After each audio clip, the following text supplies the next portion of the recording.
Hello বন্ধুরা, এই হচ্ছে মিঠা আর এটা হচ্ছে নারিকেল।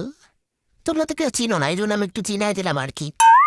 আর এখানে পাতিতে গরম পানি দিয়েছি, মানে গরম হতে দিয়েছি আর কি। তোমরা একদম ভূত ধরবা না আমার, ওকে? আর এটা চালের গুঁড়া পানি দিয়ে আর কি একটু মিক্স করছে, এটা এখন চিলে নিতে হবে। এই যে চালবো, কিন্তু চালনি দিয়ে তো পড়তেছেই না। এই যে এটা এখন একদম রেডি, এখন পিঠা বানাবো। চালের গুঁড়া, তারপরে নারিকেল, মিঠা দিতে হবে। এরপর আবার একটু চালের গুঁড়া দিয়ে দেই, তৈরি।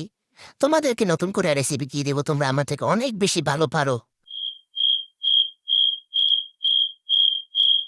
দেখি এবার কেমন। আরে আমার ক্যামেরার কি অবস্থা হয়ে গেল, সব তো ঘোলা হয়ে গেছে রে।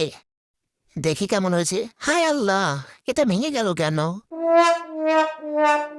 চলো তোমাদেরকে দেখাই, এটাই কত সুন্দর ধোয়া ওঠে।